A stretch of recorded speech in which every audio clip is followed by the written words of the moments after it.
السلام علیکم۔ یہ ہے مائیکل ہارٹ کی 100 most influential person in the history کا بک، جس میں 100 انفلوئنشل لوگوں کی لسٹ ہے، لیکن اس لسٹ میں سب سے پہلا نمبر حضرت محمد صلی اللہ علیہ وآلہ وسلم کا ہے۔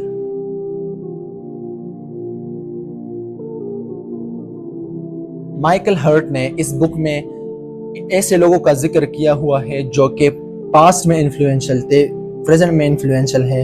اور فیوچر میں انفلوئنشل رہے گی۔ جس طرح اس بک میں مائیکل ہارٹ نے چنگیز خان کی بات کی ہے، لیکن انہوں نے اس کو نمبر 1 رینک اس لیے نہیں دیا کہ وہ پاسٹ میں انفلوئنشل تھے، پریزنٹ میں نہیں، فیوچر میں اس کا کوئی کردار نہیں۔ اسی طرح حضرت محمد صلی اللہ علیہ وآلہ وسلم کو نمبر 1 دینے کا مقصد یہ ہے کہ وہ پاسٹ میں بھی انفلوئنشل تھے، پریزنٹ میں انفلوئنشل ہے اور فیوچر میں بھی انفلوئنشل رہے گی۔ دوسری بات یہ ہے کہ جتنے بھی عظیم لوگ اس بک میں ڈسکس ہوئے ہیں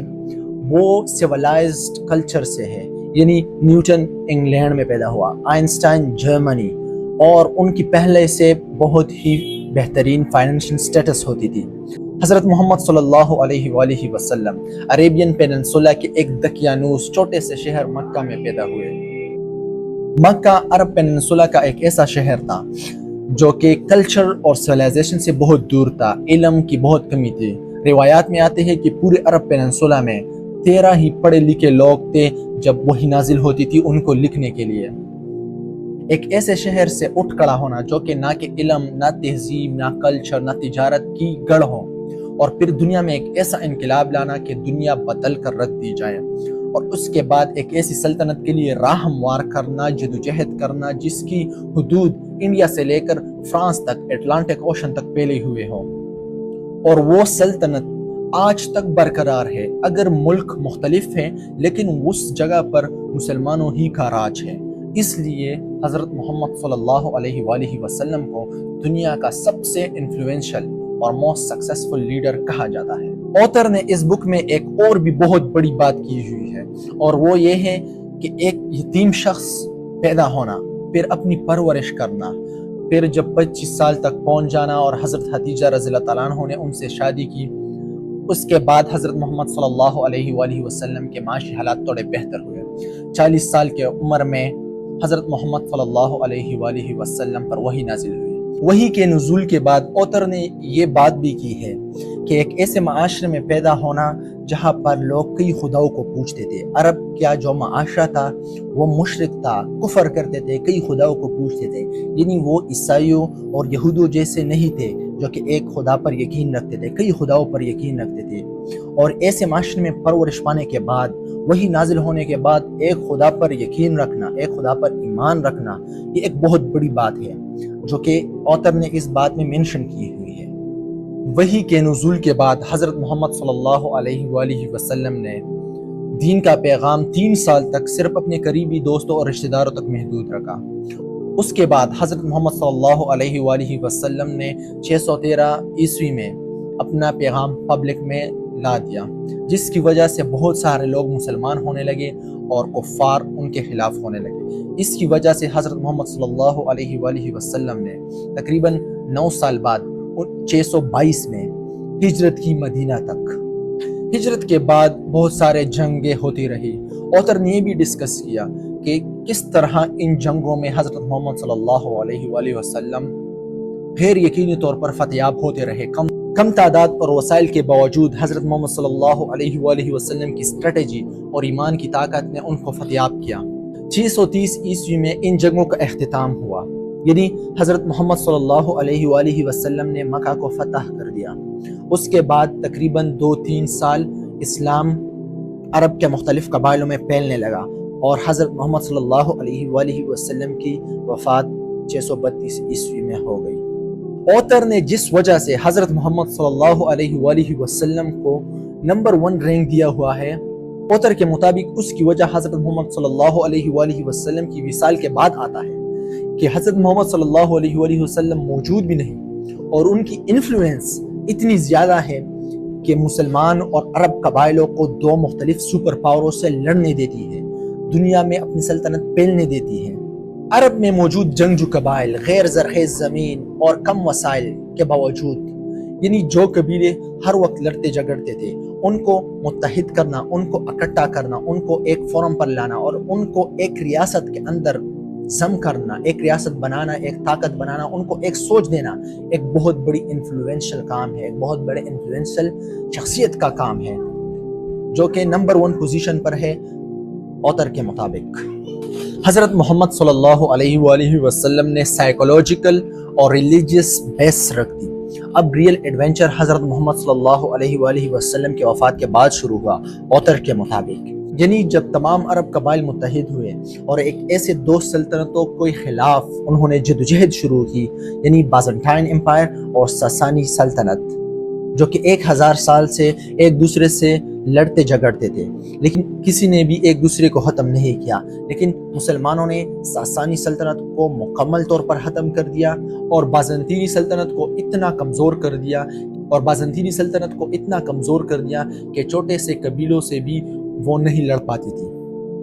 مسلمانوں کی طاقت کا عروج تب آیا جب 642 میں انہوں نے مصر کو فتح کر دیا، اور اسی طرح افریقہ میں ایکسپینشن چلتا رہا، اور آخر 1711 میں انہوں نے ویسیگوٹک سلطنت سے پنگا لے لیا جو کہ اسپین پر حکومت کرتی تھی، اور وہ حکومت بھی مسلمانوں نے ختم کر دی، اور 800 سال تک مسلمانوں نے وہاں پر حکومت کی،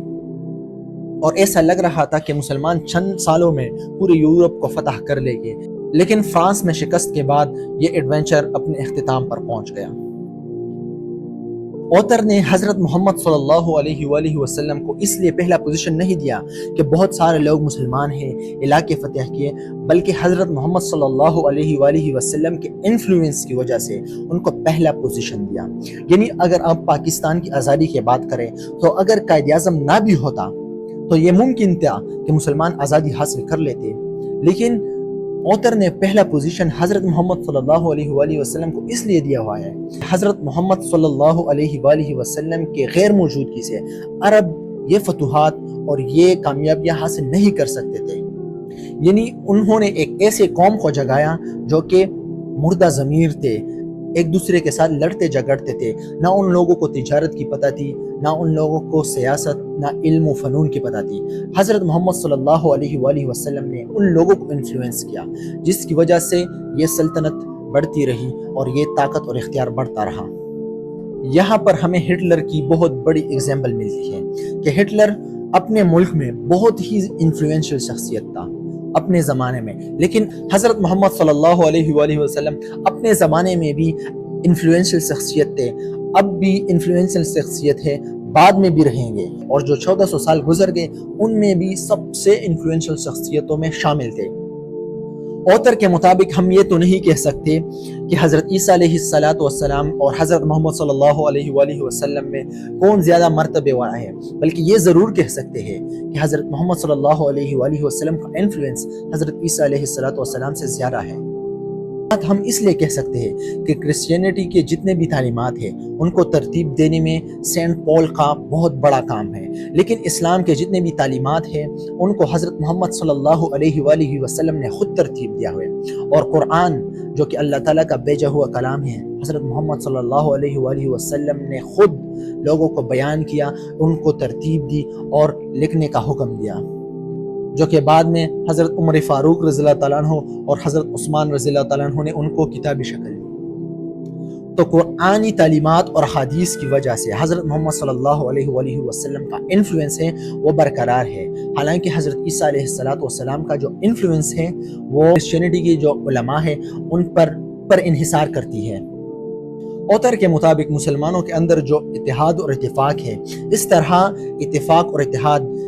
کہیں بھی تاریخ میں نہیں دیکھا گیا ہے، اور یہ اتفاق صرف اور صرف اسلام کی وجہ سے ہے اور حضرت محمد صلی اللہ علیہ وآلہ وسلم کی تعلیمات کی وجہ سے ہے۔ آتھر لکھتا ہے کہ جب 1971 میں سعودی عربیہ اور عرب ممالک نے امریکہ پر آئل امبارگو کیا تھا تو اس میں انڈونیشیا اور ایران شامل نہیں تھا، کیونکہ وہ ایک پولیٹیکل فیصلہ تھا، لیکن اگر اسلام کی بات آتی ہے تو انڈونیشیا، ایران، عرب ہر ایک ملک ایک پیج پر کھڑا ہو جاتا ہے۔ میرا سب سے زیادہ شوق سائنس اور ٹیکنالوجی کے ساتھ ہے، لیکن یہ سیریز ہم اس لیے شروع کر رہے ہیں کہ آپ لوگ عظیم شخصیات سے باخبر ہو جاؤ، جس کی وجہ سے انسان کے اندر ایک پرسنالٹی ڈیولپ ہوتی ہے جو کہ ان کو ہر ایک کام کرنے پر آمادہ کرتی ہے۔ اور اگر آپ سائنس پڑھتے ہو اور آپ کی پرسنالٹی بہت مضبوط ہے تو سائنس پڑھنا بہت آسان کام ہو جائے گا۔